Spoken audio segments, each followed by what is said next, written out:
How's everyone doing? You are listening to Spirit Switchboard. I am your host, Kerrilynn, and you are listening to us live on the United Public Radio Network and the UFO Paranormal Radio Network, 105.3 in the Gulf Coast and 107.7 FM in beautiful New Orleans. So I hope everyone has had a great week. It is nice to be back.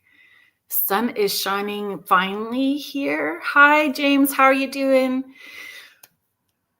And I love that you're chiming in from, hi, Mish. It's nice to have you here. I love, James, that you're chiming in from your YouTube channel, which is Wizard Radio FM. So if you guys want to head over and show some love and follow James too, that would be appreciated. Hi, Contessa. What a great show with Father Sean and Laura Lee today. And Annette.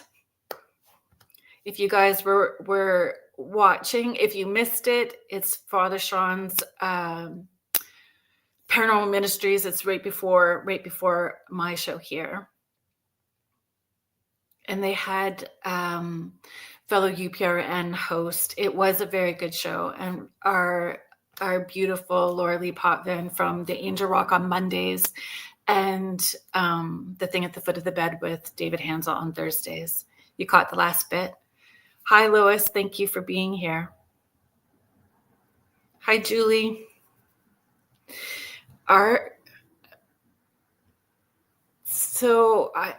Definitely spring has started, eh? I started back with, I call it the event season. So all the spirits and sweets, dining with the deads. Oh, thank you, Lois. I had a moment and I cut it today. I went in the bathroom and cut my hair and pinned the bangs back because I'm still kind of getting used to what I did. Okay, so event, spirits and sweets, dining with the dead, all that fun stuff has started. I'm doing, if you are in the Guelph, Ontario area, I am doing an event at a place called Coach and Lantern in Ancaster. Dining with the Dead event. It is a 250-year-old stone building that has a history of in-house spirits. So it's going to be super fun to do the Dining with the Dead event there. I'm really excited about doing it. All kinds of fun stuff happening. I have not yet updated my website. My wonderful friend who helps me with emails and everything else has gently sent me a message today saying that she would do it for me because I have had it on my to-do list for over a month. So people think I'm not doing anything this year, but I got very little room to add more. Hi, Sam. So Sam from Pretty Paranormal, thank you so much for being here. Sam Hunley has been on the show before. If you haven't followed her on YouTube, please take a moment to do so. Sam has uploaded her Wicked video. Please check that out. And Sam, is it this week that you're doing the Johnny Cash one?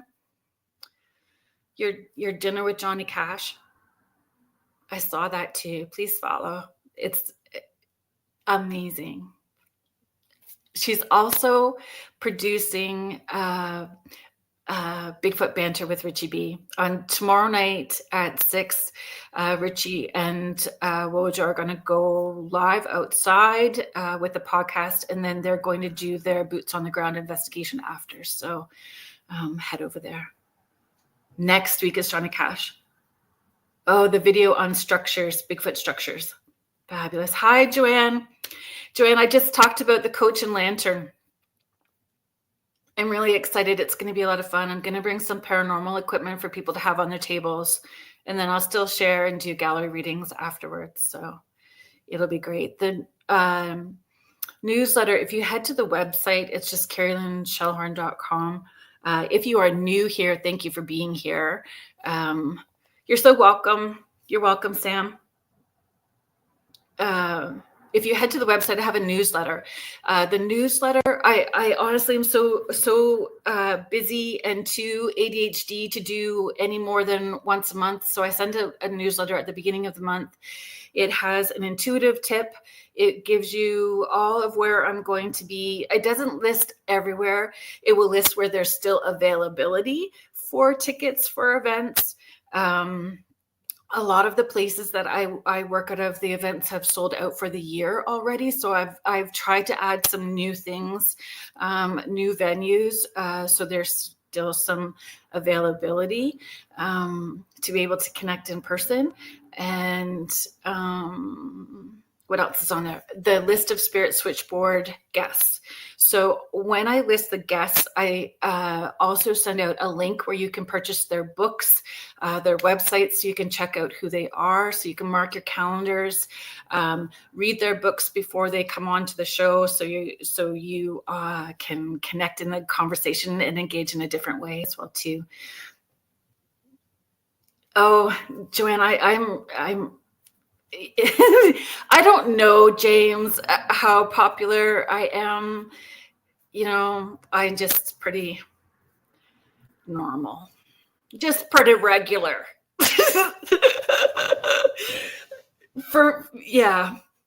Just pretty regular, I'd say.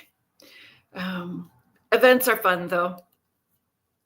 And it's super weird. I did an event at, please, if anybody's in the chat that was there, let me know if I'm doing this wrong. I think they pronounce it's just EVO. I don't think it's a word. I think it's the letters, but I could have been doing this wrong the whole time. And it's this fabulous place in Cambridge, Ontario. And I did my event there, the Dining with the Dead event, for the first time, and it ran so smoothly. Hi, Stephanie Marie from the Enfield House. We are getting there. I promise you, I'm so excited. So we did this event, and they're used to having this like really huge event, and with the Dining with the Dead, I try to keep it really small so it's intimate, and there's a lot that's happening, and sometimes it feels like speed dating with dead folks. It is like ping ping ping ping ping. I am shooting messages to everybody. So while people are having dinner, I sit in my little corner, and it's like 3D vision, night vision in my head. So spirits are showing me where their people are in the room. So I map out the room, I plot it all off, kind of get them in a queue so that when they're done dinner, I go in and I start shooting off it's the word. Okay, thank you, Julie. Yeah, I muck lots of stuff up saying stuff. So it's Evo? Or am I doing that wrong too? Chances are I am. I'm really sorry. Taryn, if you're listening, I'm sorry. But it's a beautiful location and the event is great. And if you guys have been following me for a while, you also know how scared I am of steps that have no risers, like that you can see through. And that's what they have. Like I get in there, and that's the first thing that I see are these steps that I have to go up 2 flights of stairs where you can see through them. And it was like, I was trying really hard to not panic. But it ran so smooth and it was great. Anyway, where I was going by Squirrel and Red, both stories. They wanted, because there was such a big demand, there were so many people that wanted tickets, and we sold out right away. Like it was a really short, like 4-hour period, and it was sold out. So they had asked about selling more, and I said, no, keep it small and keep it intimate. And so it was the first time she had seen me work, and she's like, oh, okay, now I get it. Like that was a lot of emotion. It was just so many people got read, and it's really big emotions, and people's stories are coming out to have done all that.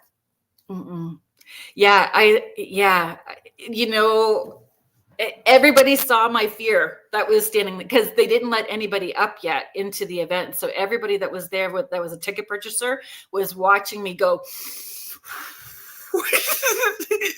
as I'm trying to get up the steps without completely panicking. It was not good. Thank you for being here, Joshua. Stephanie Murray, we are going to get the show started, and we're going to bring Rebecca out now.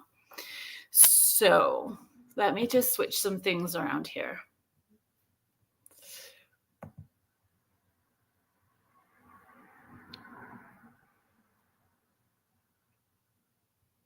Did I get it? Okay.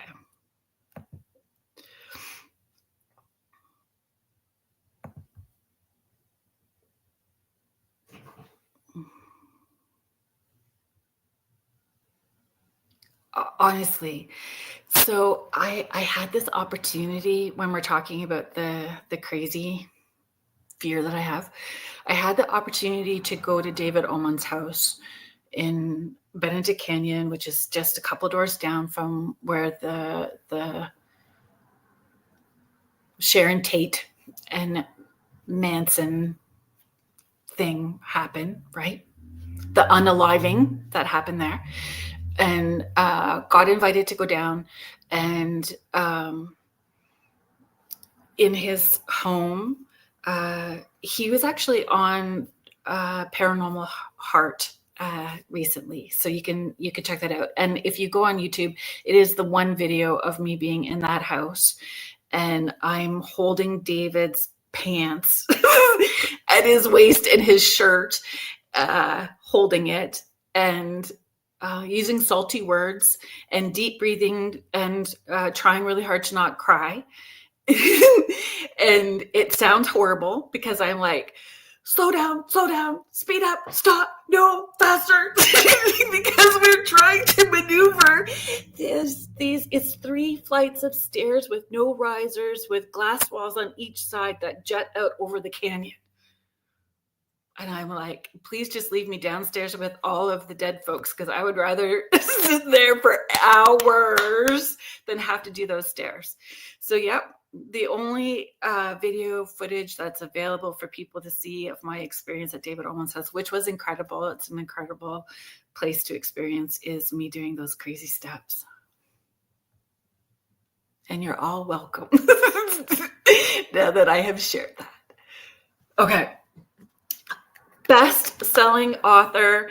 I made this list of all of the books that I have purchased, I have read, and I adore in every way. So yeah, countdown to murder series, history and hauntings. Best-selling author Rebecca F. Pittman. Thank you for being here. Happy first day of spring. Thank you. You're welcome. You too. Is it sunny where you are? It is gorgeous. Yeah, it is. I'm in Colorado, and it is really sunny and pretty today. That's so good. It didn't start out that way today here, but it ended that way, which is great. I'm just happy winter's officially over. I realize we're still going to get snow off and on, but I actually saw crocuses at the end of my driveway and clapped my hands and jumped up and down. So that's a good sign. Did you have a long winter there this year? It wasn't that bad, but we're not done yet. March is typically our dump month, and I keep waiting for it. We got a little, but not what we usually get. We get I don't know. It was a weird winter for us here. Northern Ontario was just smashed with it. And that's where I'm from, Northern Ontario. And I need to remember, if I forget, folks, please pop off a message to me to post it. My mom, so my family lives 9 hours north of me. And my mom is not a very tall person. None of the ladies are in our family very tall. If we reach 5 feet, we're doing good. And my aunt sent a picture of my mom, who's 73, standing on the roof of her house shoveling the snow off. Oh, wow. Oh, wow. And the snow is like up to her hip. So that's what I aspire to be like, my mom. But if she had fallen off and not told anybody where she was or what she was doing, they probably wouldn't have found her to spring, because the snowbanks were taller than her everywhere, like crazy amounts of snow. And I think they got blasted again yesterday. It's crazy. Well, I'm 6'2". Are you really? I am. I have 4 sons that are 6'3", 6'4", 6'5", and 6'8", and they pat me on the head and call me kid. So, yeah, we're a tall bunch. No, there are no jockeys in my family. That is glorious. My aunt gets upset if you don't include the 3/4 when you say that she's like 4'10" or 4'11". Get it all in there. Yes, like not even 5 feet tall. My one aunt, oh my gosh, when she walked in front of the dresser, she couldn't even see her head in the mirror. Oh, I've Like never had that problem. my daughter is 5'6", and we feel like she's tall and glorious for us in our family structure. She's beautiful, but yeah, none of us get that tall. Well, I And I get that a appreciate, lot from people. Like, we thought you'd be taller. I mean, it's just my personality big. It's not. isn't that weird how people have that opinion of you? I've had people say, I thought you'd be blonde, and I want to say, why? What does What, blonde? Yeah. Where does that come from? yeah, I don't know. But Oh, anyway, I appreciate you having me on today. I mean, the Enfield House is such an incredible story. and And we have them here in the chat. I'm so glad you guys got the message. Thank you for joining in and chiming in. You guys mark your calendars for April 4th, because the family that that has owned that house for close to 20 years now, correct? Like, is it the last 18? Mhm. Will be joining us to give us, their firsthand account. Hi, Kathy. Thank you for being here. If you missed the first time that Rebecca was on, we talked about Lizzie Borden. And I will never forget. I talk about it. I tell everybody about when you were on that show and how you called that book your doorstop. It's a big book. It is a big book. And what I appreciate about how you write is it is non-judgmental. It's from an outside point of view in all directions, giving everybody the opportunity to have their own opinion based on the information you're presenting. You just present the facts and information, and it's so well researched. And just like the Lizzie Borden book, in the 1771 Enfield House, you researched and found out more information that wasn't even known. Like, I adore you. I have to give some credit to Samantha Lee at the Enfield Library. Um, she was so cute. I just went to her to try to find some of the area maps. And when she heard what I was doing, she would come back periodically. I found this newspaper article. So she went into her archives, Love it. and then I'd go back to her. I said, you don't happen to have one about this, do ya? And so I have to give her props. Plus Jay and Elka and Mackenzie and Courtney, the Yaples that own the home, Yeah. have a treasure trove of information that they have collected over the years. I'm talking filing systems, boxes, and they were so kind to share that with me. So they had done a lot of work. Yeah. It's, and you can, I don't even know if was there a stone unturned when you were researching it. There's so much information in the book, and I'm not even sure where's the best place to start with the very beginning history. Like, one of the things I had wrote down, if it's an okay place to start, was just the land itself. I wrote 20 minutes from that house, the Connecticut witch trials took place 40 years before. So, like, Before Salem. before Salem. Yeah. Like, the land itself has this history that could hold that trauma, that could contribute to that land, because it's the land that, there's other houses. There's just so much. I don't even know where to start. I'll stop.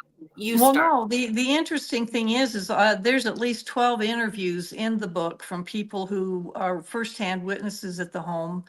A lot of them are the elite, if you will. John Zaffis from The Haunted Collector. A lot of these men were so kind to give me their time in interviews for the book.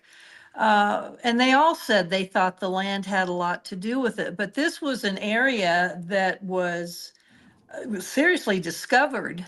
This is where the British invaded. There were Indian wars on the exact property where the Yaples House stands. They're only 2 miles, if that, from the Connecticut River. And so all of this stuff, there was Indian encampments, there were wars. The Revolutionary War went through there. They're still finding skeletons around that area. And back then, every time there was a war and the English forced the Indians farther and farther out of their land, and even took them as slaves if they didn't kill them, a lot of times, and this is documented, that these Indians would curse the land rather than just leave it behind for these people. They had literally decimated their lives.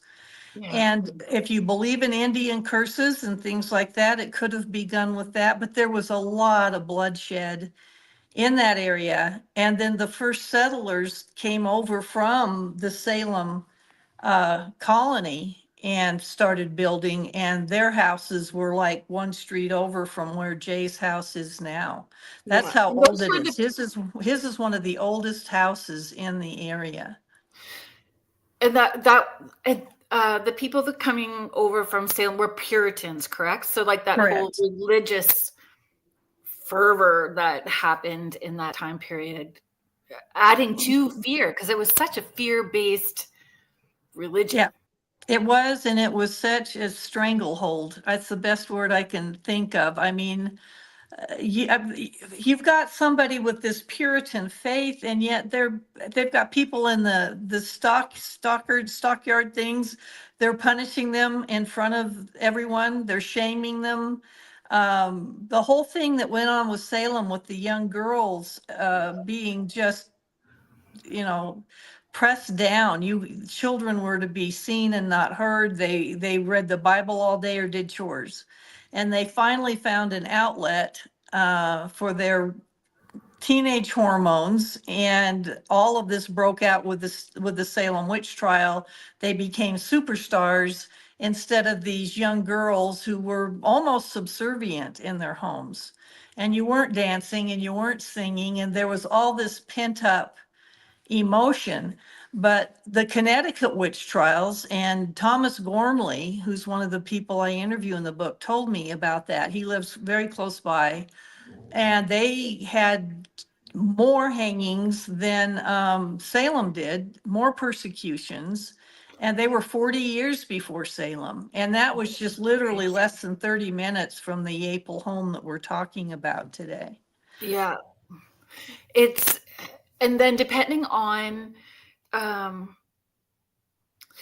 if you are energetically sensitive, you draw that to you. Or if Yes. there is this repeated traumas that happen in one spot, it brings more of that to that location. And, Well, that's the thing. I mean, this goes back 200 years, this home. And yeah, there's been 24 owners. 23 of the 24 owners had something happen to them that was outside the ordinary. yeah, And that's, we're not talking just bumping your toe. We're talking violent things and deaths and just really strange things. An inordinate amount of twins were associated with that house, including Jay and Elka. Their daughters are twins. And people started wondering if the house was, bringing in twins for some reason. But we can get into that, but there are so many deaths, mysterious falls, people taking their own life inside of that house. But I'll tell you what's different with Jay and Elka's story, because I just finished a book about the Smurl family. And that's the new Conjuring 4 movie coming out, is about the Smurls, and it just was released yesterday. But this one's atypical, because normally with these hauntings, they start out with small annoyances, things that are disappearing. It's just enough to get you off guard, offset. You blame it on the kids at first. And that's like textbook. In every case I've done on this, they start out little. And it's like I've had experts say they're grooming you, these entities. They're starting out little, because and even Mackenzie Yapel said this in my interview with her. She's 18 and she's one of the twin daughters in the home, and she's lived there her whole life. She was born there. And she said, if we'd seen all of the really bad stuff in the beginning, we'd have been out of there. It right. came in little by little until we would get accustomed to it, and then it would ramp things up. But with the Yapels, it started out violent. It didn't start out with missing objects. The very first thing that happened was Elka, 7 months pregnant with the girls, was pushed down the front cement steps of the home by unseen hands. And that is scary. She It landed is on the scary. sidewalk on her stomach, and Jay rushed her to the hospital. And again, we're talking twins. And then if you want, I can continue with what happened when they got home. Yeah. And if you have not, like I have been touched by spirits, I'll get touched by people just in sessions. It's a literal, you can literally feel fingers. And when you say that you could feel yourself being pushed, that is not an exaggeration. It's real. It is, yeah. And I'm not having the violent experience, so to have that is frightening, and pregnant is frightening. Falling and pregnant is frightening. Yeah, especially down stone cement steps and landing on a sidewalk.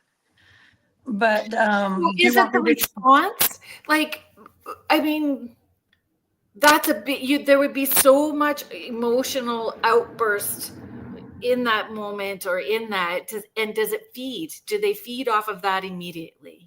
That's where my first thought goes to. Whatever those entities are, or energies are looking for those responses and energies, and it's like batteries, right, for them.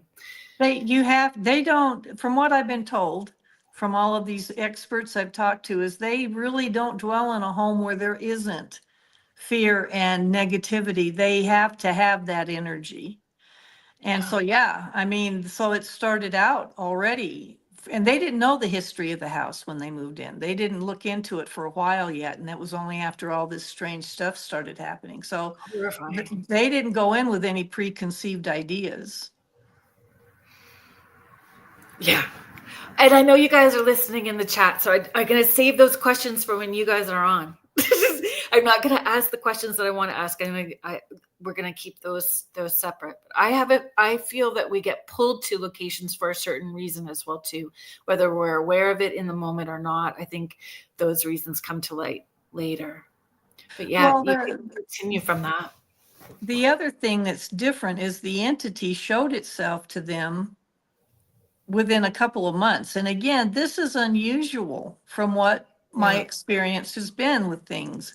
Usually it's drops in temperature, it's foul odors, it starts out with rapping on the wall.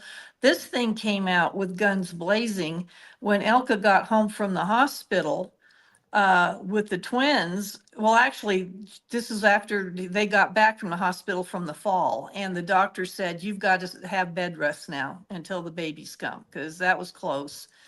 And Jay had to get back to work, so he got her settled in bed, and they have two little Yorkie dogs. And she was really nervous when he went out the door because she knew something had pushed her.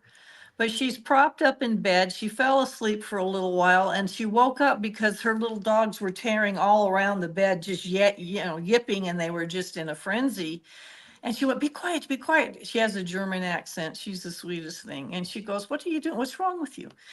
And then she heard creaking on the floorboard downstairs. The bedroom is right at the top of the stairs on the second level. And she froze and she yelled out, Jay, is that you? And there was no answer. And she could hear something walking. And she said, Jay, please, if that's you, tell me. And there was no answer. And then she started to hear it come up the stairs. And she knew he wouldn't play a mean joke on her like that. Yeah. And the dogs are going nuts.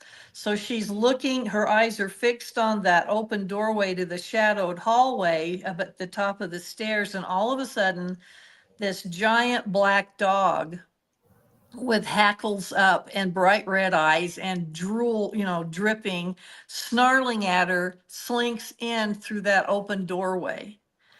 And she was trapped. I mean, the only other place to go was up the attic steps, which are in their bedroom, but it could have trapped her up there. And she froze and she didn't know what to do. And she thought, maybe if I can get to the door and shut it and it can't get all the way in here. And when she went to get off the bed, it backed up into the shadows and disappeared.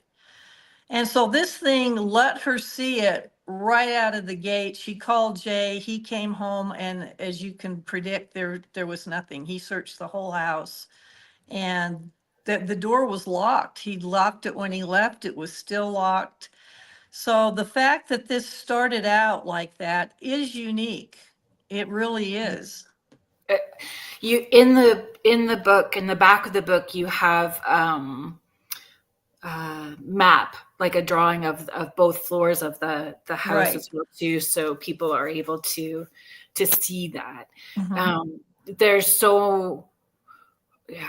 And where do you go from there? Like, it's just one after the other. Then the babies come and the handprints hit.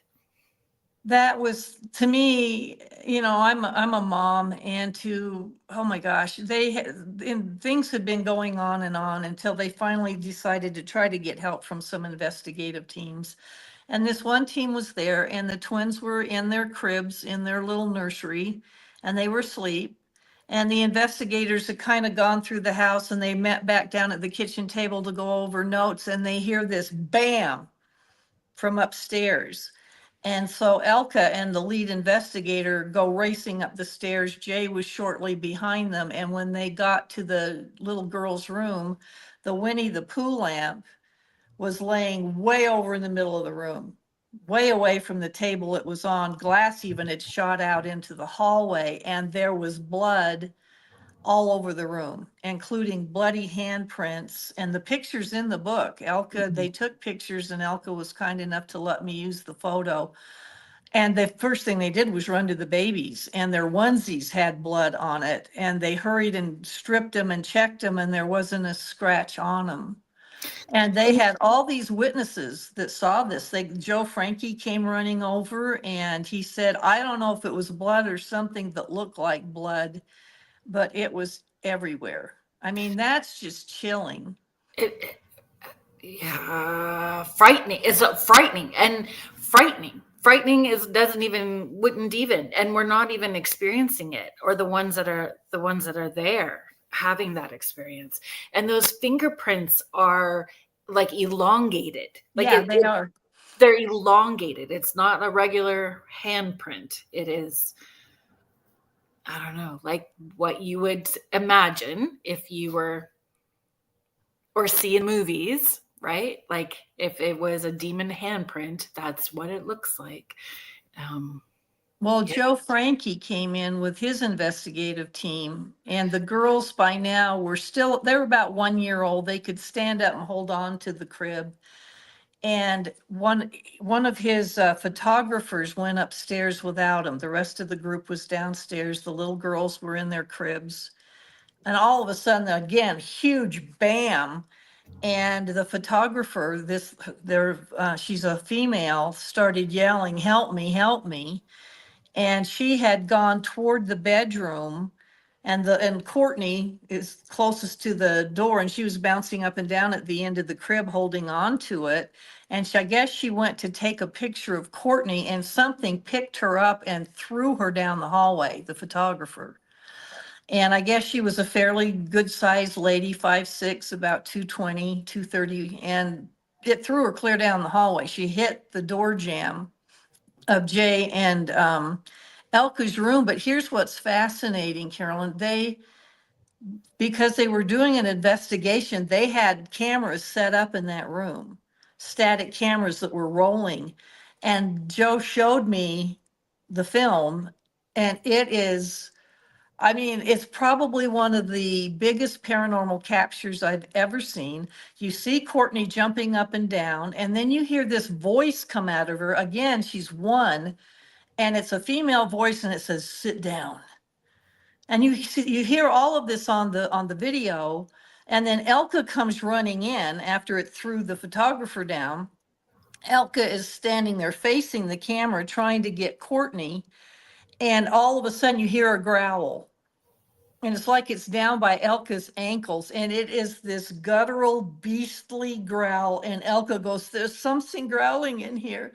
And you see the fear on her face. And when she picks up Courtney, you see this blob exit the other end of the crib and go into the wall. And you I have have those never photos. seen Mm, anything like that. I have the photos in the book, but compared to watching it in real time, and yeah. Joe takes this film on his tours that he does. He worked with Ed and Lorraine Warren for 40 years. And that growl really got to me, because they'd told me so many times about the growling they'd heard, but once you hear it, it goes right through you. It's just bone chilling. Hmm. And so again, we're not watching it, but you can still see and feel that fear on Elka's face in Hmm. the book. In that photo, you can see Yeah. that it is fear that she has in that moment. And you have a succession of them, like with Courtney recognizing that something is there. So she's babbling. Was she not babbling Yeah. towards it She as had a well little too, right? pacifier, but Yeah. and that's the other thing. She had a pacifier in her mouth. She couldn't have said sit down, but you hear it really clearly, and it's a female voice. Yeah, frightening. I in a house that we lived in Northern Ontario got growled at by something in our house once. Got scratched by that thing, and I'm sure it's not as near as guttural as what that was, but it was still pretty guttural and growly enough that I called somebody crying, going, "What the heck?" And you don't ever forget those things. There's trauma that happens when you have those kind of experiences. Well, I mean, this thing was so powerful that because the nursery seemed to be the epicenter for a lot of activity, Elka took her grandmother's beautiful German Bible and put it up on the top shelf of the closet in the little girl's bedroom to watch over them.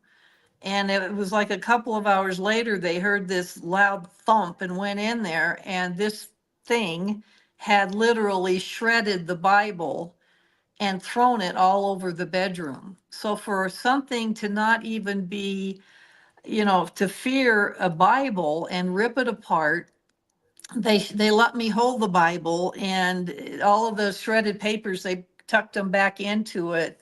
They were thrown everywhere. There was even some lying in the crib. I mean, that's an in your face kind of good luck with that, because it didn't bother me at all kind of thing. Yeah, and you're right. They had big guns, in there helping them. And this wasn't just like one shot helping. It's Joe Frankie, right? He was there from 2007 to 2010. They were repeated visits in helping with that intense activity that was going on. And we haven't really explained, like, for the people that are listening and don't know about this home. It's a duplex. It's not one big home. It's a duplex with two sides to it. Could you talk about like that layout as well Yeah. too? So the family lives on the left-hand side. The right-hand side, they rent out for investigations. And And they tried renting it to renters. Like they tried at one point having they people could living. they couldn't keep renters in there. I mean, big surprise. The investigators that I talked to said that there was a lot of activity on the renter side. And frankly, that's where I started. I was there for 2 days, and we did most of the interview on the renter side, and they have it very nicely done. And I sat there and I thought, I don't feel anything. But then on the second day, when we went on to the side where the family lives, it was a whole different story. The whole atmosphere felt so oppressive to me, and I felt nervous. And while I was talking to them, Elka and I both looked up at the ceiling at the same time. Something was walking, and all of us were right there. There was nobody upstairs. The only way up is a staircase that's literally right next to me. Right. And I looked at her and she goes, something's walking up there. So when it was time to go up there and look at the rooms, I didn't really want to go. And we went up there, and the stairs to the attic leads right out of their master bedroom. It's not in a hallway, it's like it's part of the bedroom. When we started up those attic stairs, my heart started racing. I felt this different atmosphere. And it didn't help that I knew stories about the attic. But when we were up there, I couldn't get out of there fast enough. And something happened that Jay started sprinkling holy water around. And his daughter, Courtney, who was 18, and she was at the time of the book, her bedroom's up there. And she said that she had just seen shadow people. Courtney is very sensitive, and of the twins, she sees a lot more stuff. Oh, that's not to say a lot doesn't happen to Mackenzie, but Courtney sees them. And she sees people floating above her bed. And so it was so bad that when we started back down the attic steps, I sandwiched myself between two men. So if something was going to push me, I was going to have to get them first. And I'm not like that. I've spent the night in the most haunted places in the world and by myself. I have never felt that before. I was gonna say you have, so like the I'm going to Stanley. switch this because I've got the blinds, afternoon stripes are coming in. I look Gotcha. like I'm behind bars. Anyway, go ahead. So that's one place, a place with bars you haven't investigated yet, but who knows? That's could be coming. Stanley Hotel, Lamp Mansion, all kinds. What's the Parisian The Myrtles Plantation. Myrtles Plantation? And then the Palace of Versailles. That was such a huge, I'm sorry, that was such a huge boon for me. I was the only author that the Palace let write about their paranormal activity. And that was huge. I was shocked because those palaces are so, they're kind of hoity-toity. They'd turned me down before and said, we don't talk about that. We only talk about the history. So when they said yes, because Marie Antoinette's ghost is so prevalent there, I was thrilled. And that's another big book. Yes, it is. There were a lot of Louis. Yeah. But I love that. You are like a dog with a bone, relentless, and you share the history. It is factual and well researched, and I appreciate that in what you offer. So it's no different with the 1771 Enfield House. You researched it and you experience it and immerse yourself in the story in such a way you bring us along with it. Thank you. That means so much to me. I've had people say that my books are like they're sitting in a living room just talking with me. That's a huge compliment for me. I don't want them to be dry. I want them to feel like you're right there. But the research is actually my favorite part. The ghosts are just kind of a bonus. Well, and this takes it to a different level, really. Like the 1771 Enfield House took it to a different level for you in ghosts, because it's not just ghosts, it's something different, whether it's elementals or demonic. It is a different aspect, and it's layered. What is there is layered and continuing, but not at that same intensity. Correct? Well, Jay told me they went through 7 priests. That's how often they had the house blessed. Father Robert McKenna, who is very famous, he was with the Amityville Horror blessing. He worked a lot with the Warrens. He came out twice.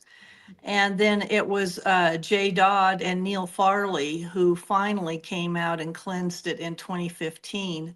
And they got a reprieve from the demon, but the ghosts were still coming. It's like once the demon got out of the way, the other ghosts attached to the house were free to come in. And I got to tell you my favorite. Father Bob Bailey. Is it Father or Bishop Bailey?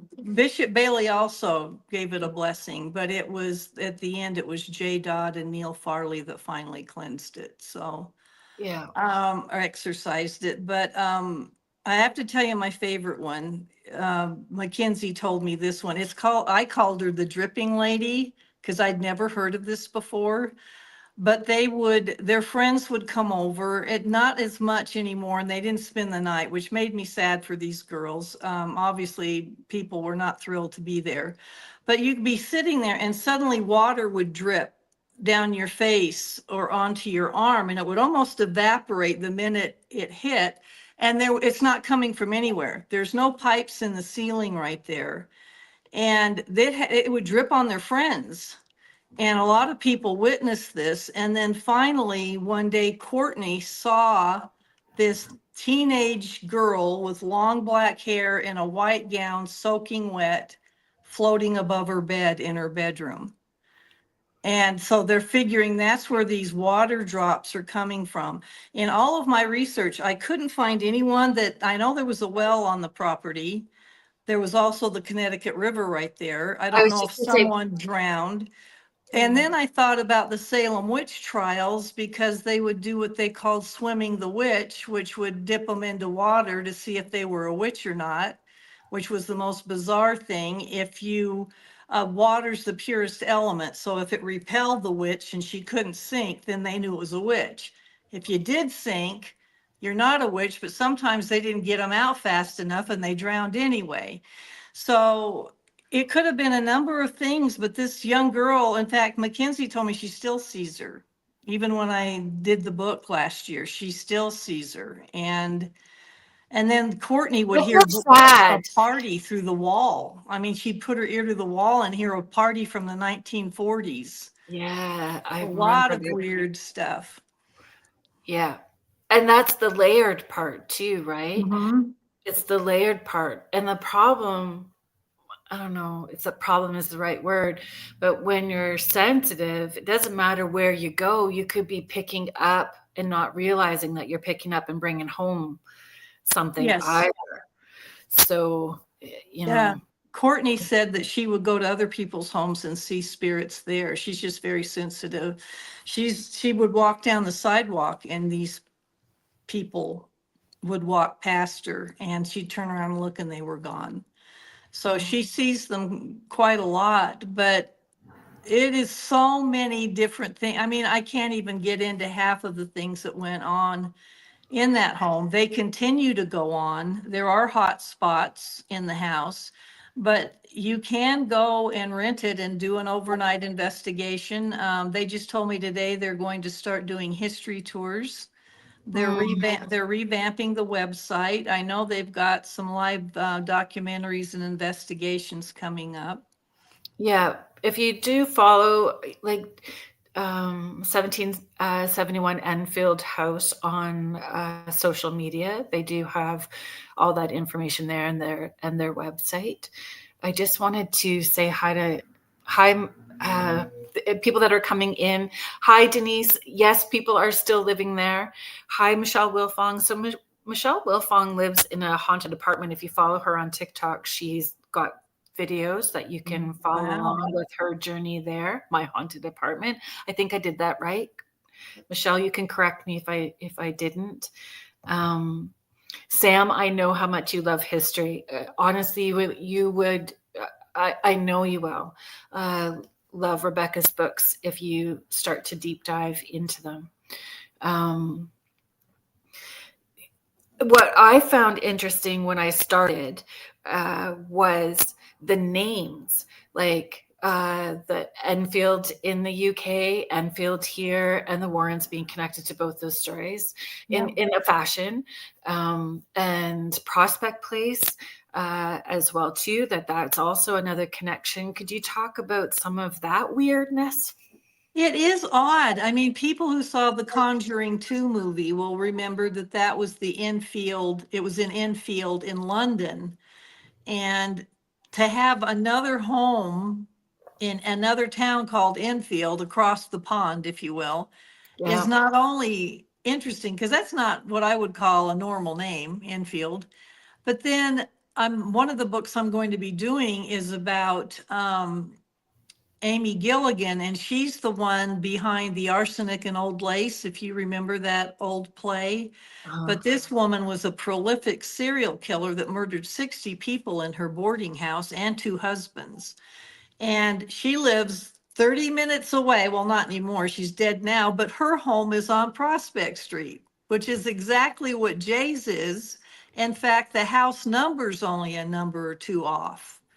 And I thought, what is going on here? So like it's beyond averages in so many ways.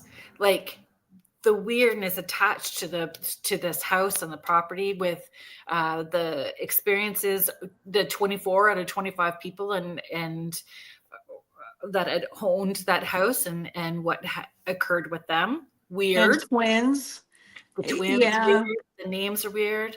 There are families that were almost completely wiped out. We're talking one family, the Gadaraskis, who were there in the mid 1940s. 5 children and only one survived. A couple of them took their own lives, and another one was in a tragic accident. I mean, for that, the mother ended up going insane and going into an asylum. I can't even, and these people that were taking their own lives were within a week of each other, 2 sons, and they were twins. There were twins in that family. It's just but do we have time for this real quick? We have almost another hour. So we actually, before you start going, yeah, we got lots of time. Before we get into the next hour, I'm going to do our station ID so that once we get going, I don't forget, because that is important. And James, if you're still in the chat, gold star sticker for me today, because I did not need the reminder. Because sometimes we get talking so much that James has to remind me in the chat that I need to do my station ID.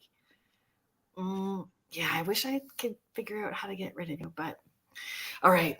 So if you are just joining us now, thank you so much for being here. You are listening to Spirit Switchboard. I am your host, Kerrilynn Shellhorn, and you are listening to us live on the United Public Radio Network and the UFO Paranormal Radio Network, 105.3 in the Gulf Coast and 107.7 FM out of beautiful New Orleans.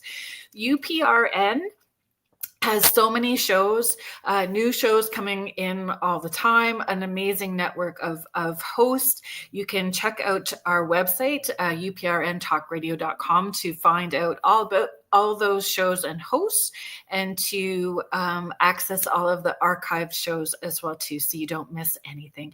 You can find us on Roku, Rumble, Amazon, anywhere you listen to podcasts, you will be able to find us. So thank you for being here. And our guest today is author Rebecca F. Pittman, and we are talking about all things history and haunting, which is a series of books that you write. And the books that we're talking about today are the 1771 Enfield House, and we will talk about the Small Family Horror as well too today.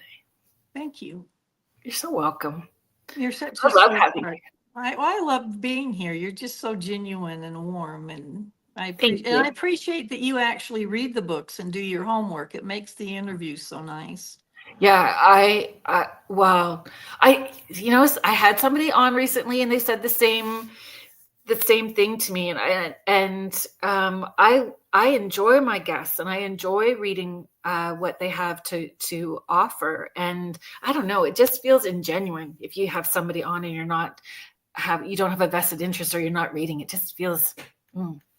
It makes it hard. It makes it hard for the interviewee. I only had one that was a total nightmare, and the guy had not read the book. He didn't even know what we were talking about. He didn't know the subject matter. He didn't know any of it. And there'd be these long, awkward pauses. And then he'd go, "Oh, uh-huh. And then what happened?" It was the longest hour of my life. I had one that didn't flow so well. I'm not sure what happened to that. And as an interviewee on I think, which is why I care so much about on my show, that person did no research about me at all, and then asked me if my husband liked or how he supported me in my job. And I had been divorced for probably 15 years at that point, and I have never remarried. There's no other person. And I'm like, well, partner position's open if anybody's wanting to take a take a stab at it. It was crazy. It's just awkward, and you don't want to correct somebody. I did. I've been introduced as the completely wrong person, and I had to wait till they got through rattling off books that weren't mine before I went, not mine. But we do support authors, but that's horrible. It Crazy. was okay. It was hard to wait till they got through and I finally said, some author out there is going to love you. Those aren't mine. Wow. It's That okay. it's so disrespectful at the same time. But I genuinely think it was an honest mistake. I think they had Yeah. another interview coming up that week and they got them mixed up. But I genuinely love, like, I wrote down, honestly, I have read them. Oh my gosh, the Pam Hupp. Ugh, Wow. Can you Alex- believe her murder trial's next summer for the death penalty? Yeah, that was something. But the Smurl Family Horror. So that book came out yesterday, right? So, and I Yes. purchased You it. did. Oh, thank you. I did it on Kindle so that I could get some of it read before today, because I wasn't going to be able to read the whole thing. But we can always have you back. You're a sweetheart. I always love once I get a book launched, because that in crunch of getting it done and all the technical part of getting it uploaded and buying ISBN codes and all of that. Once it's out there, and I now have a marketing assistant because I've done 19 books now and I can't keep up with it. But whenever I get through, I lay on the floor and stare at the ceiling for a full hour. I bet. But they're so close together, because Yeah. the 1771 Enfield came out in December, did it not? December 13th. Yeah, which was a Friday. It was Friday the 13th. I deliberately chose that date to release it. So Yep. I am a fan. So it came out in December, and then this one just now. So that's a lot of, especially with the intensity that you research. You deserve a vacation. I love you. I take it. I need to go to Disneyland. But would that be a vacation? That feels too people-y. That would be people-y for me. Oh, I could ride Pirates of the Caribbean till they throw me off. I only got tall. I'm still a little kid. I just that's amazing. Well, no, I'm usually researching the next book while I'm writing the current one. So I'm always watching documentaries or going to bed at night reading about the next one I'm going to do. So I'm usually a little bit ahead. I'm just surprised I don't have a haunted house. People ask me that all the time because I always spend the night in these places. Yeah. And they want to know if anything followed you home. And I shouldn't jinx myself, but I love the dark. I usually go upstairs to bed at night with no lights on. It doesn't bother me. Yeah. I'm more afraid of the living than I am the dead. Me too. If you'd seen some of my dates, you would understand this. Me too. Yes. So coming back to 1771 Enfield House, this family is so transparent. They are open about their experience. And what I kept thinking about when I was reading their story was how much they still, like, they are a tight family unit. Mm-hmm. And they support each other. There was no breakdown. I mean, I'm sure that there's stuff that we don't know about, but that's normal things within a family, right? Ups and ebbs and flows that happen with life. But how much they supported each other through this whole thing, that a lot of times, if there are, when evil wants to root in, it's divide and conquer. Yes, very much. Mm-hmm. It isolates each member. Yeah. Yeah, that's one of the biggest tricks they've got in the bag, is to isolate. In fact, that psychic sleep, I'm sure you're familiar with that, where a lot of including in the Smurl book, you can be lying next to somebody, that your wife or husband, and something's attacking you and you're trying to get their attention and they're in a trance. Whatever this entity is, has put them into this psychic sleep to isolate you. And I can't even imagine how terrifying that must be when help is just right there. A lot of times they can't scream, they can't move, and yet there's somebody that could have helped them. But And it's then the feeding of that after, because the person who was in that psychic Mhm. sleep having guilt attached Mhm. to not being there for their person. Yeah. There's just so many layers to it, but I just was in awe of how this family has worked together to support one another and to find out more and be open to all the different ways that people wanted to help, right? They were very blessed to have a lot of people come in, not only helping them with the remodeling when they first moved in, because I mean, this is a really old home, Mhm, but that nobody gave up on them. They kept mhm, coming back. Lorraine Warren, by then, Ed had passed away and she was quite elderly, but she would work with Joe via the phone while Joe was going through all of it. He'd report back to her and tell her what all was going on, and she would give him advice. But a lot of people care so much about those girls. During the interviews, they would tell me they call me Uncle Jay, or they call, and they just really care about those girls and really watch out for them. mhm. When yeah, when I came out of the witchy closet, it was a parenting radio show, like my first podcast show was for parenting kids that were intuitive, like my kids were, I was Oh, as a kid. It just hits home, and it hits home on a different level. Like I we have pictures of my youngest son who will be 20 in May as a baby, as an infant, and his arm was always up. And then I was understanding it was because he was seeing spirits. oh my word. So even like, yeah, we have these photos at 6 months, he's like this because he could see people. And And how do you articulate that? As a baby, you can't tell no, anybody. no, Plus, do you even process that this is out of the norm? I mean, right. when you're that little, maybe you think that's just how the world is. That would be frightening. Well, and I'm sure, and I'm glad that they've agreed to come. That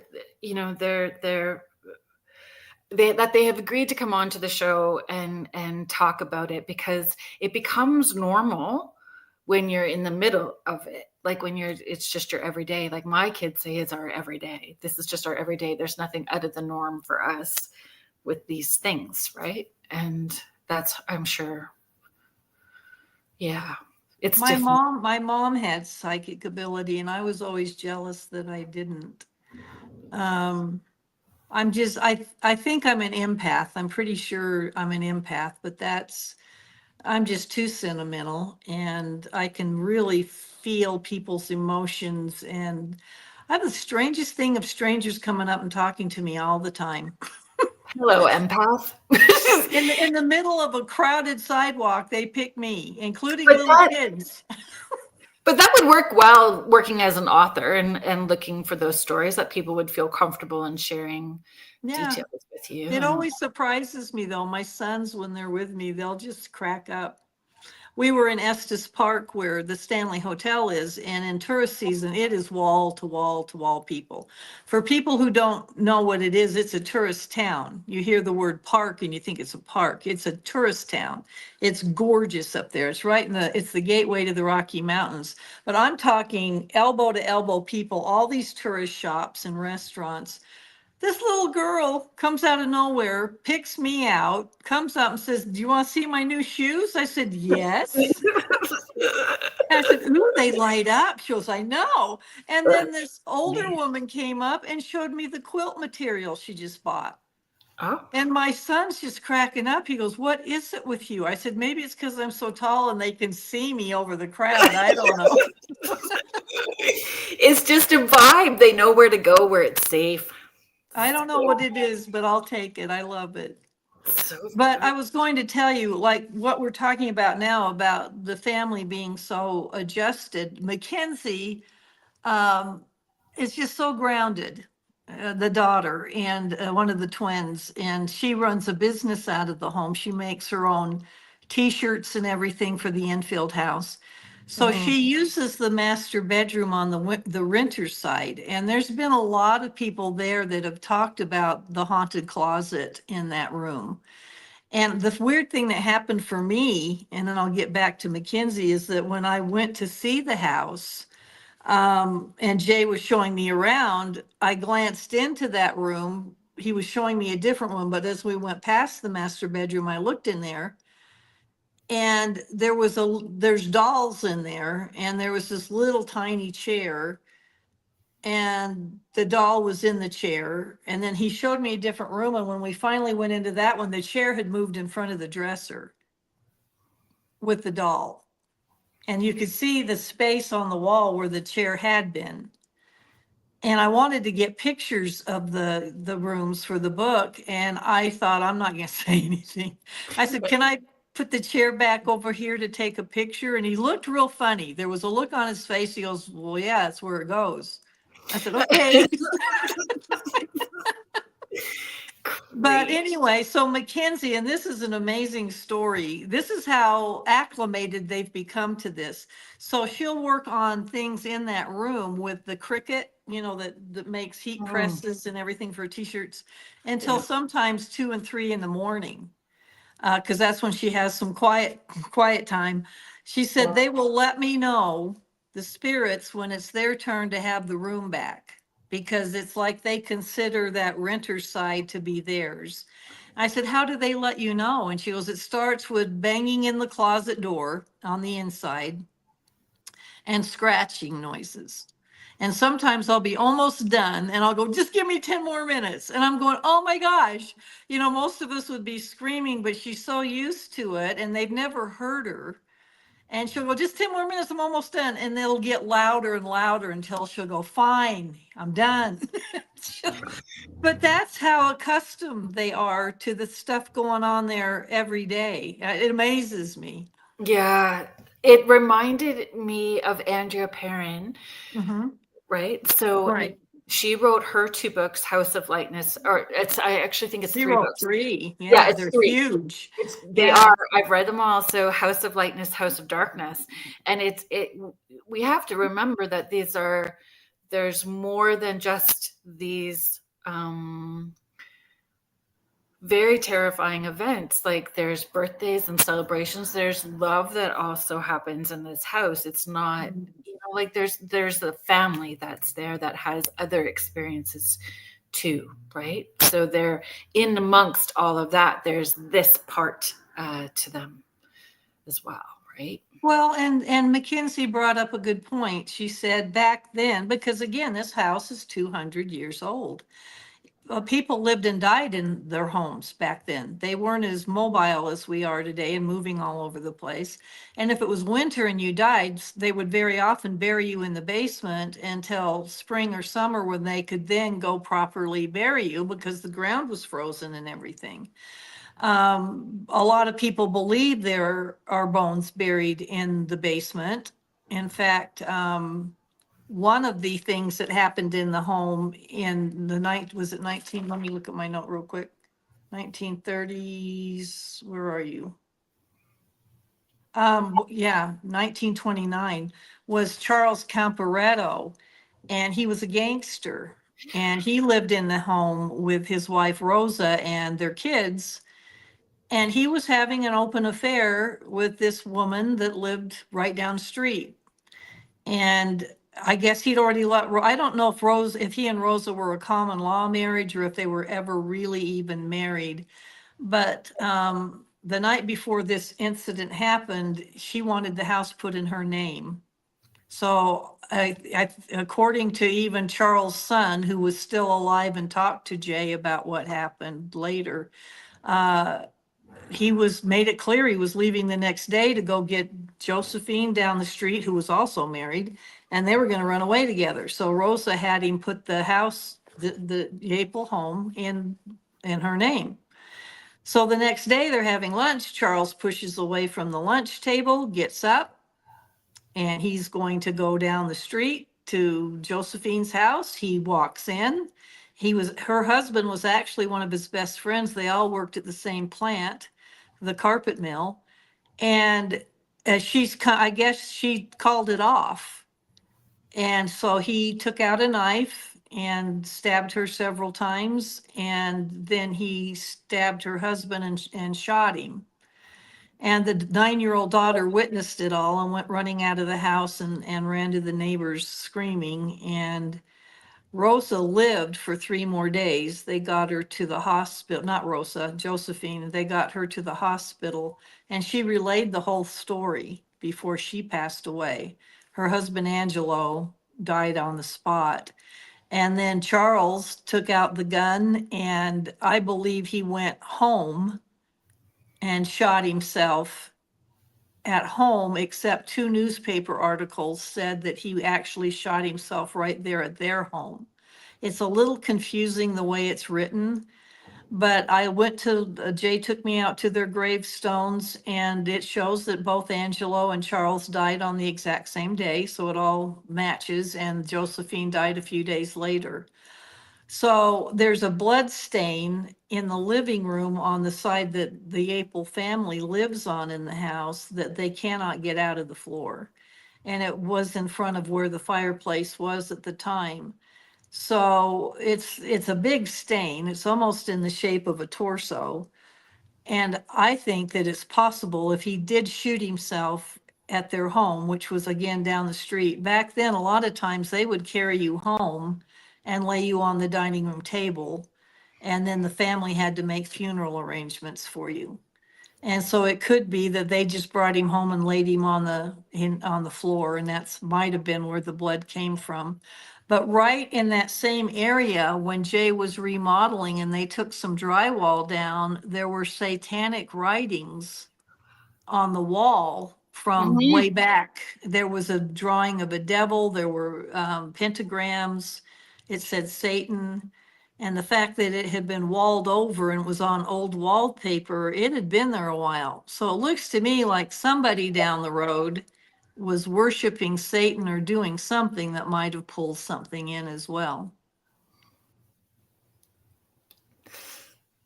Yeah. Like, and so you wouldn't even know the who did that. No, Maybe there's the too time many period. families. Yeah. But the other thing is when they were doing remodeling, and his friend that I interviewed verified it, they took a wall down and 45 bullet casings fell out. Who puts bullet casings in a wall? And I'm wondering if it's because Charles was associated with, gangsters. I don't know. But the rest of like they used to say, the rest of the story, right before Charles moved into that home with Rosa and their kids, there was a family of 5 renting it. They suddenly disappeared, all 5 of them. They never found them. And when they went into the home, Rosa got nervous because all of their things were still there. The food was moldy on the plates on the table, like they'd been sitting there eating. Their things were all there, their jewelry, everything, the furniture, and it freaked her out so badly that she moved some of the stuff to the basement. They never found that family. And so later years, when Jay, who owns the home now, was talking to Charles Campanetto's son, who has since passed, he told Jay, don't go digging in the basement. I don't know, but it's just the most bizarre story. The entire family disappeared and they never found That's, them. that's wild. And it's just an accumulation of bizarre stories attached to this house. The reason How, I wrote how, it was when I talked to Jay for the first time on the phone and he started rattling off all of these deaths in that house, mysterious trips and falls, people, taking their own lives. I thought, really, it got my interest, but it was so much until I went and started researching it, and it's all documented. I got my hats off to him. The newspaper articles, I've got 6 of their death certificates that back up how they suddenly caught on fire and burned. I mean, it is folks one caught on bizarre fire? story. Like it is, it's bizarre. We expect, like, I've had this conversation with a number of people. I expect that somebody has died in any house that I go to. somewhere along the line, Odds are depending good, on, right? Yeah. yeah, that, passed in sleep, instant heart attack, something. But the manner of deaths in that house is what makes it bizarre. It's the man. And there's so many. There's a lot of falls down steps, being pushed down the stairs in the house. That's why I didn't want to come down the attic stairs without being a sandwich between two men. Yeah. 'Cause I was really nervous, and that is so rare for me. But I mean, yeah, it's insane, and there's a whole lot more. I mean, you've been reading the book. Yeah, They I would see finished it shadow actually. people.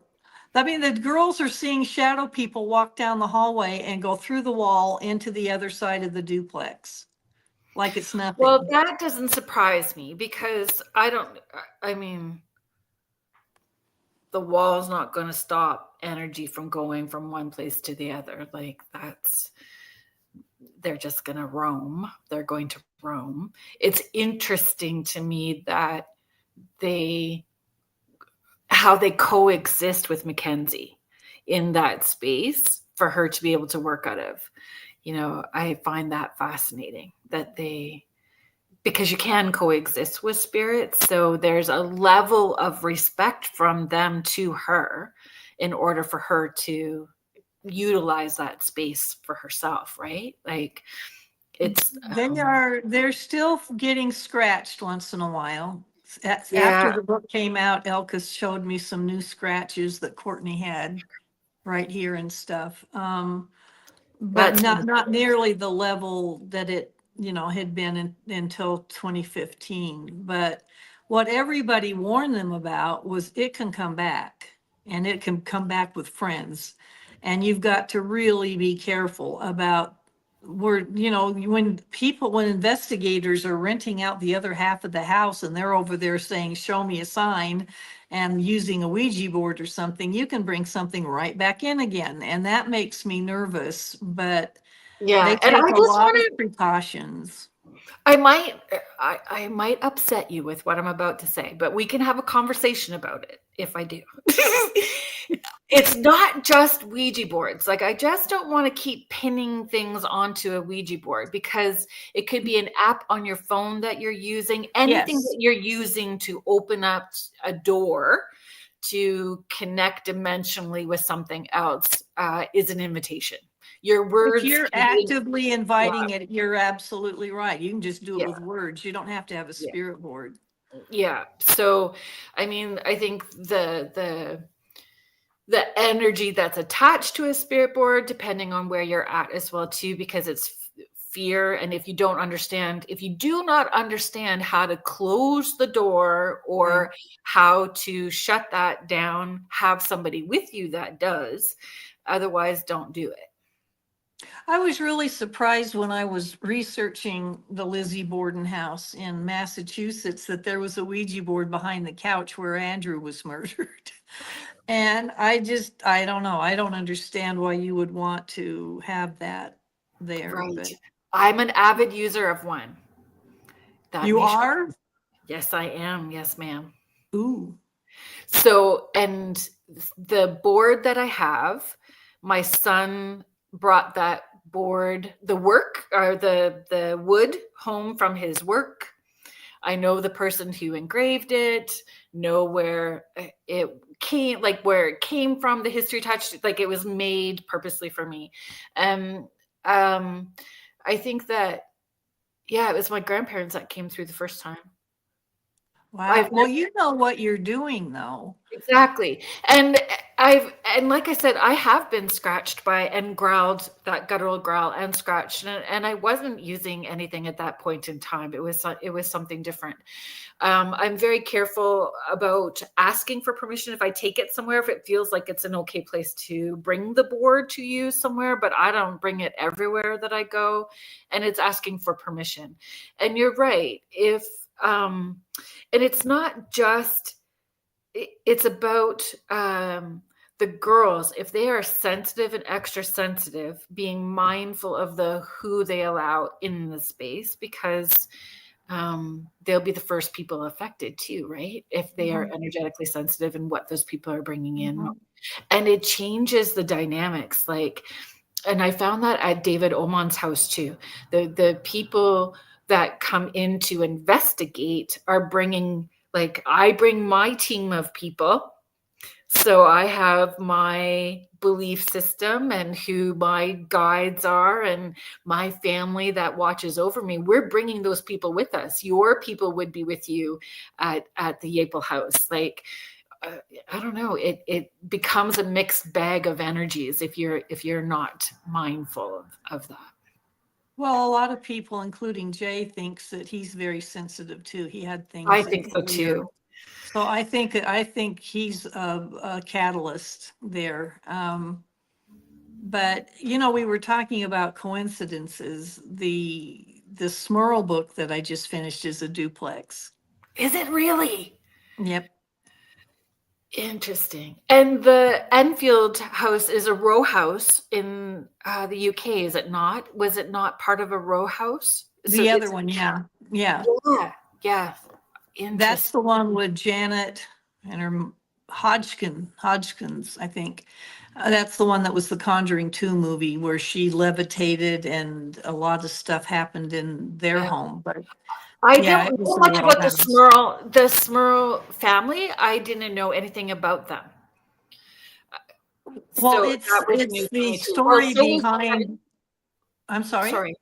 I was going to say, so was the 1771 Enfield House. It was new to me when the book came out in December. I gobbled that up right away as soon as I saw you post that the book was out, but I had never heard of it before. So I got halfway through. I really hadn't either. And this is what's funny was I wrote to them on Facebook Messenger thinking it was the Enfield House in London and asked permission to write about the book. And it wasn't until we talked back and forth for about 4 text messages that Jay said, "You do realize we're in Connecticut." I said, "Oh." And then he goes, "But you got to hear our story." And then that's how it started. And when he told me his story, I thought, well, this buries the one in London. It does. Um, Yes, it does. It really, truly does. It does on every layer. Um, it's a wild, folks. Please purchase the book. well, Please that's kind support. of you. Yep, and please support 1771 Enfield. Buy their merch. Head to their website. Support Mackenzie.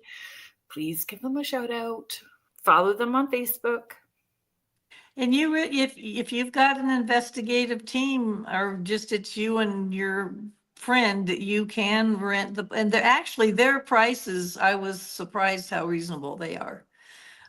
So you can rent the place and go in and do your thing. They don't let you into the family side, and I don't blame them. That's where they live. But it's a Yeah. mirror image, the duplex. So if you've seen Well, one half, you've pretty much seen the other half.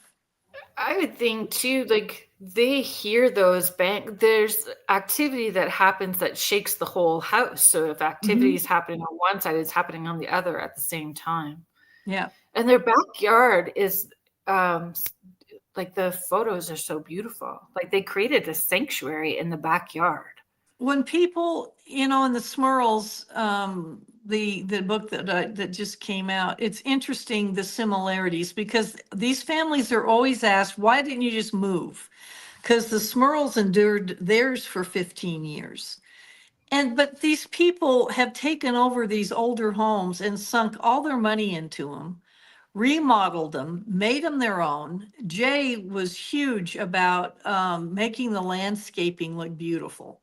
He's got Mhm. fake river rock or riverbeds in the front yard. The backyards have koi ponds and a gazebo, and they put everything into these homes. And if there's any hope that somebody can help them and finally get rid of them, um, then I think they're going to stick it out. And the Smurls had the same problem. They sunk everything into that home.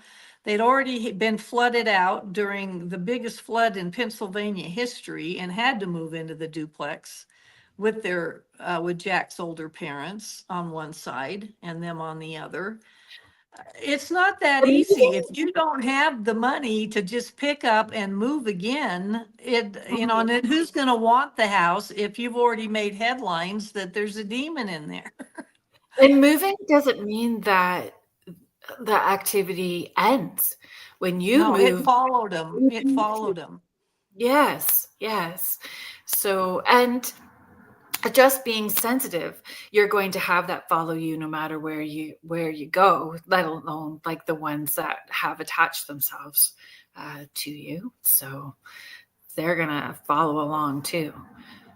I don't know, and it's I I'm probably going to step in a big pile of poo when I say this, but to me, it's ignorant to say to somebody, why wouldn't you just move? You've not Yeah. had that experience. You don't know the history.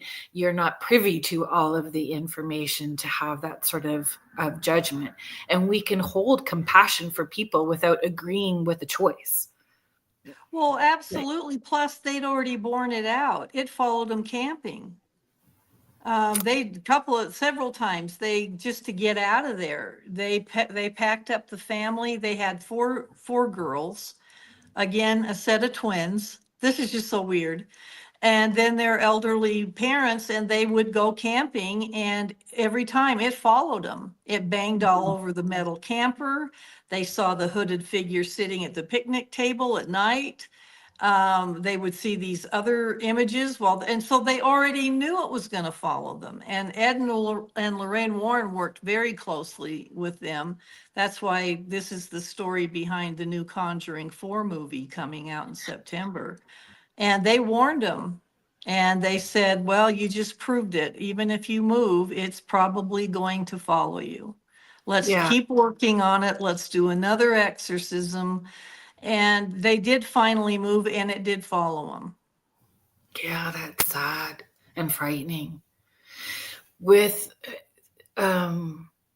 with the Yapel family, though, there was their reprieve of some sort with the more intense or that demonic or energies, and it took years and years and years to get there.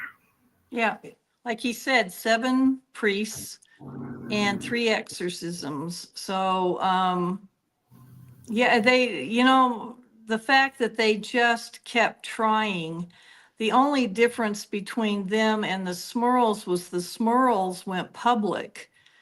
And it is the most documented real-time haunting in history because the newspapers were reporting it as it was happening, and the reporters were coming into the home and witnessing this stuff. Whereas the Yaples didn't do that for a very, very long time. In fact, it was after 2015 when it was exorcised and cleansed that they finally said yes to a couple of documentaries that wanted to get their story. Wow. So totally different. They didn't have the circus camped out on their front yard the way the Smurls did after their story Yeah. broke. I don't know if I would want that either when you're trying to manage a life with children and giving them this opportunity when you're trying to navigate things that you don't understand and can't see, let alone a media circus. That would be Well, super yeah, I challenging. mean, you're dealing with what's going on the inside where you're already isolated. 6 neighbors with the Smurls said it's in our house now too. Thanks a lot.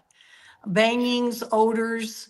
But then there were so many people camped out on that street for the Smurls that the police had to barricade it. They were throwing rocks and beer bottles through their living room window. They were climbing trees to see in the windows. They couldn't leave the house. They couldn't go anywhere. And That's frightening. the only reason they told their story was the church wasn't helping them. They wouldn't come to an exorcism. And they thought, maybe if we put our story out there, somebody who's been through this themselves will help us. Or the church will finally cave into the publicity and come help us. But What year? it was horrific. What year? Sorry. This was with all of when they went to the press, it was 1985. Oh, okay. Yeah. I think we're so much more, we're exposed to it so much more now. you know, Mhm.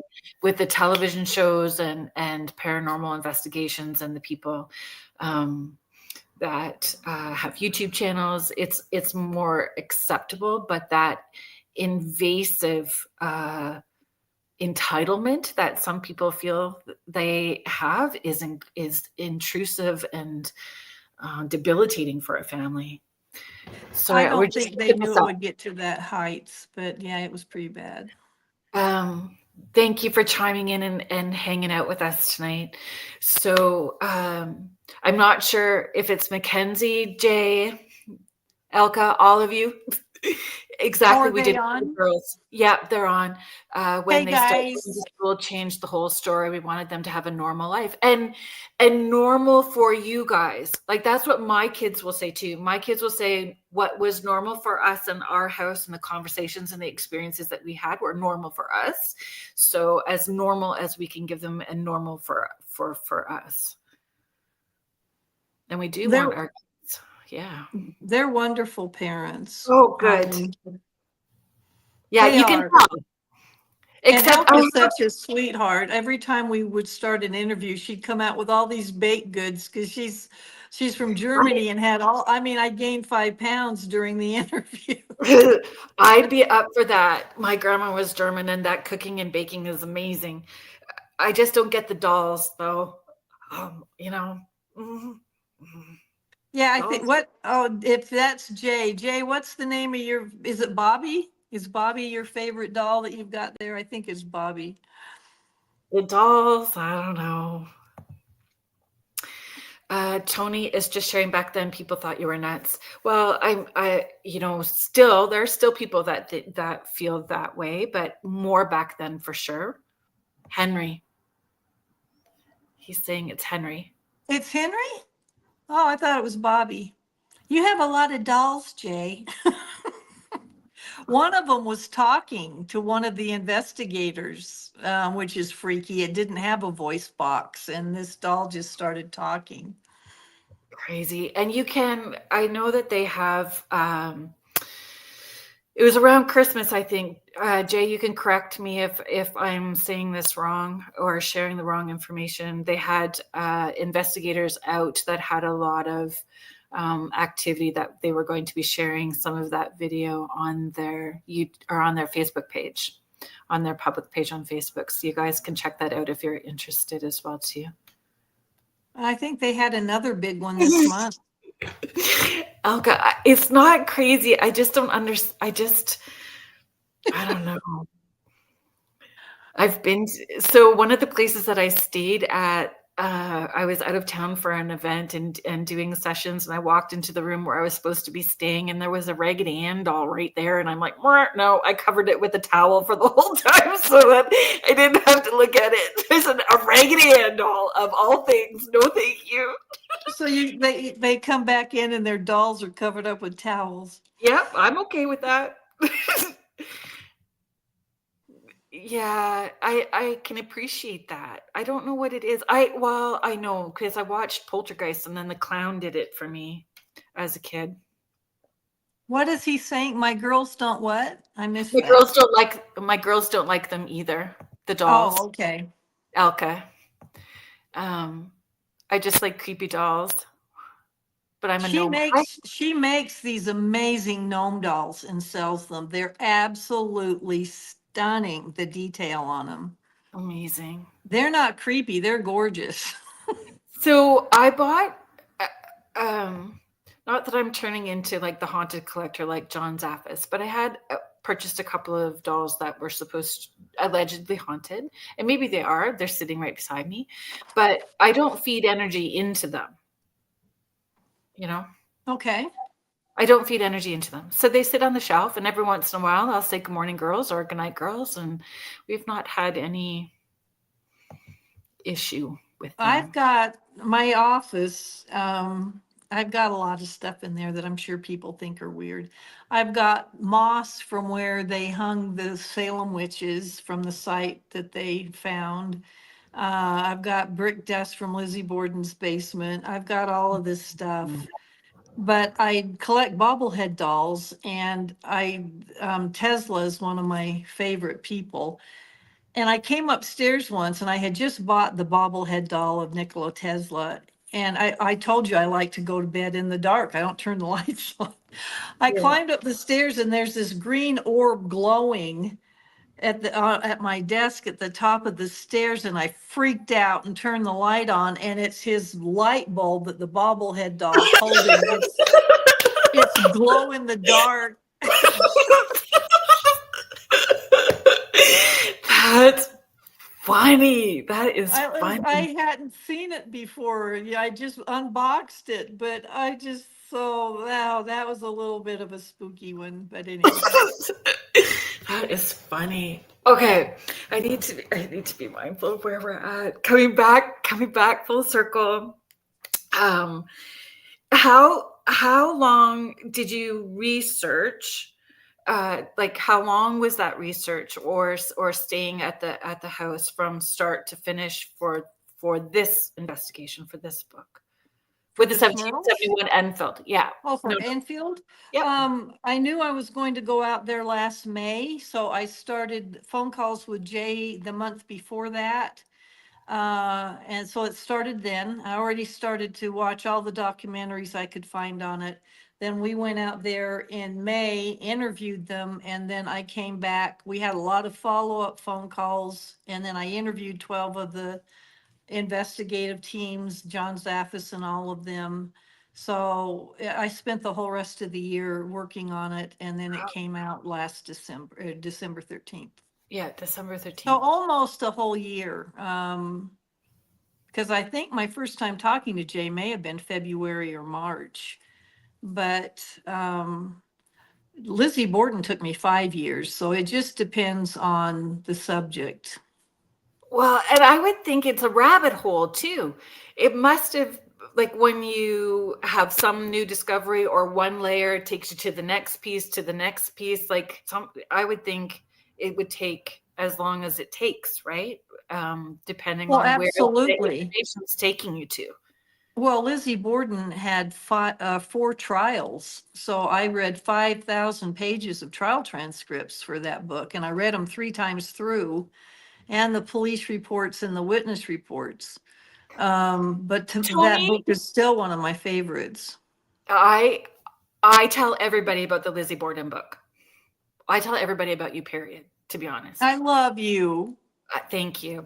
You are Ditto. on my Christmas card list.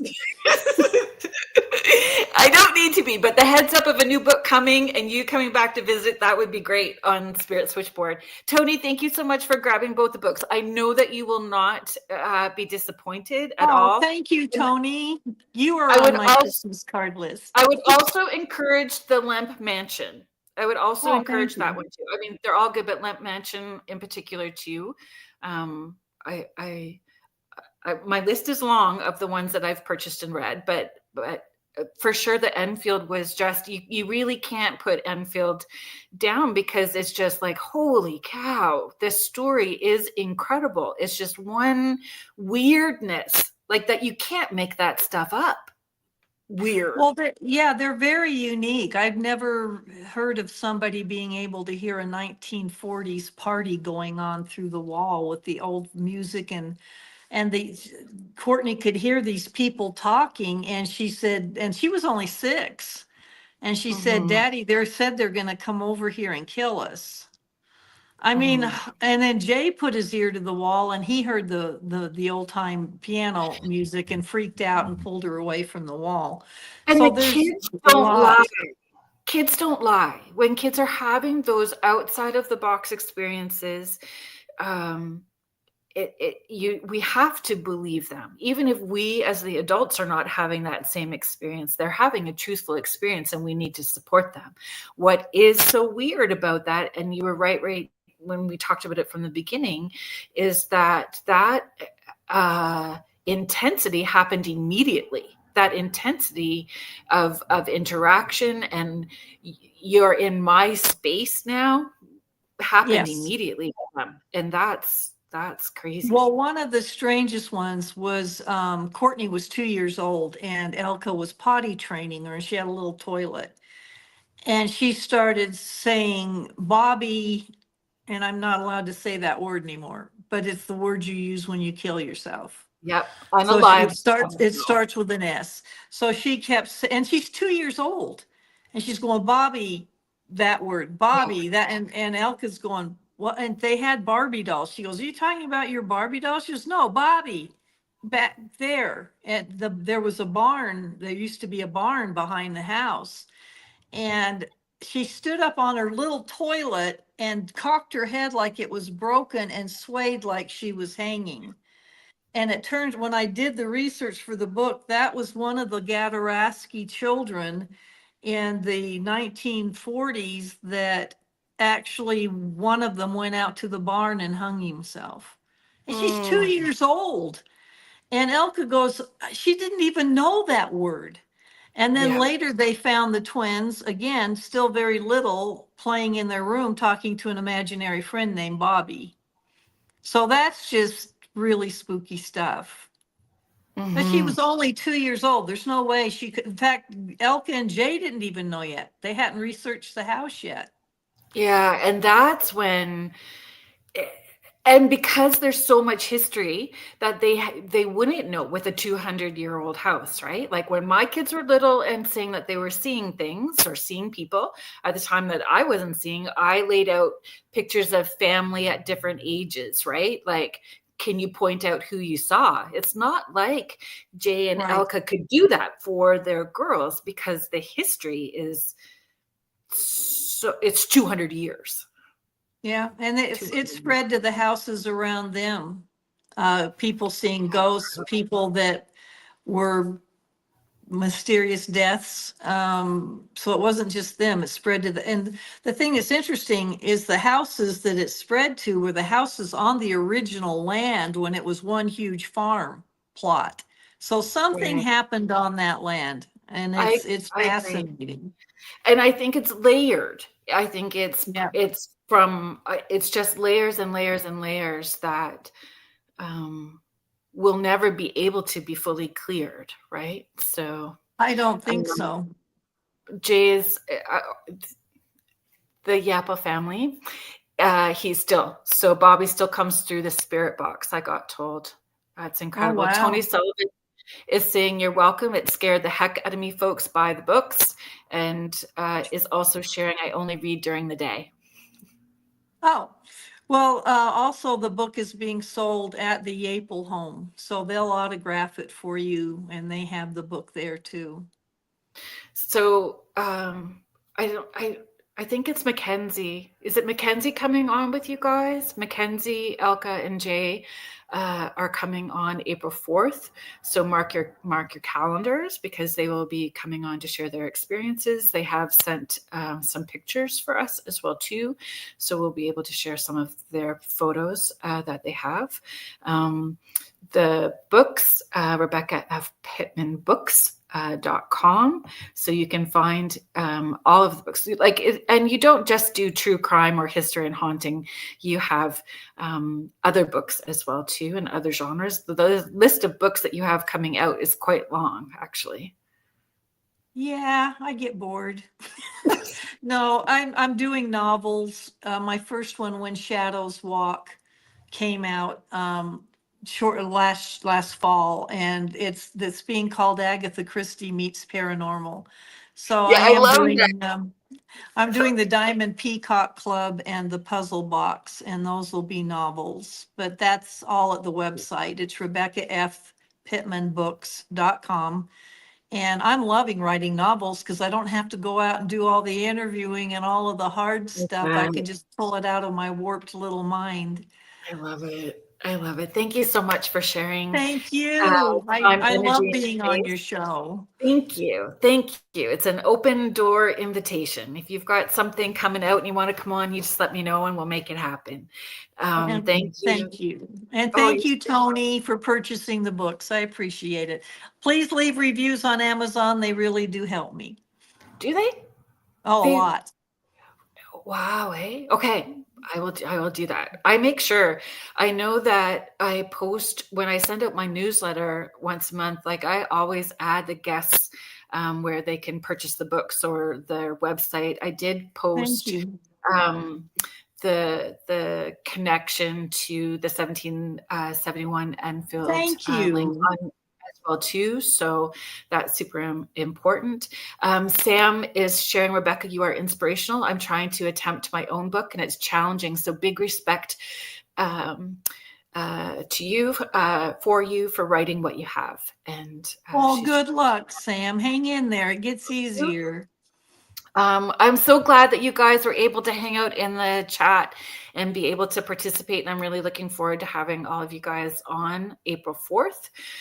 So thank you, everybody that was in the chat. Thank you for being here. You guys really make the show what it is. I appreciate all of you. And thank you to the United Public Radio Network and the UFO Paranormal Radio Network, 105.3 in the Gulf Coast and 107.7 FM out of beautiful New Orleans, to Joe Montaldo, our owner, and Michelle DeRoche, who is our network manager. Next week, guys, I have my friends Ali Prefontaine and her friend Lisa Cunningham coming on, talking about the birdcage in Tombstone. Tombstone. Wow. Yeah, so they live there. I met her years and years ago. So she's going to come on and share stories from Tombstone. So I hope that you guys tune in next week as well too, and stay listening for Jeffrey Pritchett. His show, The Church of Mavis, is coming up next as well too. So thank you so much, everybody, for being here, and I will see you next week. Good night. Good night.